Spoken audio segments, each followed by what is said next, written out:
माझ्या गोळी घेऊनही जर शुगर वाढली तर स्किनला इचिंग होते आणि हे सिम्पटम्स आहेत ते मला असे जाणवतात की बहुतेक शुगर वाढल्यामुळे स्किनला इचिंग होते.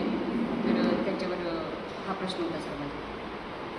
आता यांनी शुगरसाठी प्रश्न विचारलाय. ऑलरेडी 4 वेळेस तुम्हाला शुगरवर मी उपाय सांगितला, तर तुम्ही पुन्हा 5व्या वेळेस प्रश्न विचारला. तुमचाही वेळ वाया घालवता आणि माझा पण वेळ वाया घालवता.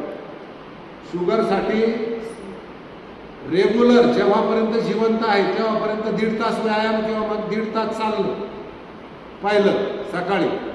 दुसरं, योग प्राणायाम झाल्यानंतर 3 ग्लास कोमट पाणी, 3 ग्लास कोमट पाणी. त्याच्यानंतर कषाय घ्यायचा असला तर कमी गुळ टाकून कषाय 8 वाजता. त्याच्यानंतर 10 वाजता एक ज्वारीची भाकरी, 40% त्याच्यामध्ये कंपल्सरी सलाड. शुगरच्या लोकांनी 40% कंपल्सरी सलाड. आता 8 वाजता एक विसरला आपण, ते म्हणजे स्मूदी. स्मूदीमध्ये कालही सांगितलं 1 नंबरची स्मूदी कंपल्सरी. ती मी ग्रुपवर तुम्हाला पाठवतो. 1 नंबरची स्मूदी. त्याच्यात एकतर बेलाचे 4 पानं, आंब्याचे 4 पानं, जास्त शुगर असेल सीताफळीचे 4 पानं किंवा रामफळाचे 4 पानं किंवा तुमचे जांभळीचे 4 पानं किंवा पेरूचे 4 पानं किंवा तुमचे आणखी काय राहिलं पिंपळाचे 4 पानं किंवा एक विसरलं काहीतरी कढीपत्ता ते आंब्याचे 4 पानं.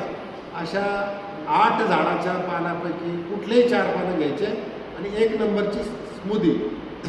1 नंबरच्या स्मूदीत काय काय आहे? एक विड्याचं पान आहे, त्याच्यानंतर 4 पारिजातकाचे पानं आहे, त्याच्यानंतर 4 कढीपत्त्याचे पानं आहे आणि 21 तुळशीचे पानं आहे. एवढ्या पानाचा रस काढायचा, 1 ग्लास घ्यायचा, त्याच्यात 1 चमचा धने बडीशेप जिरे ओवा पावडर टाकायची.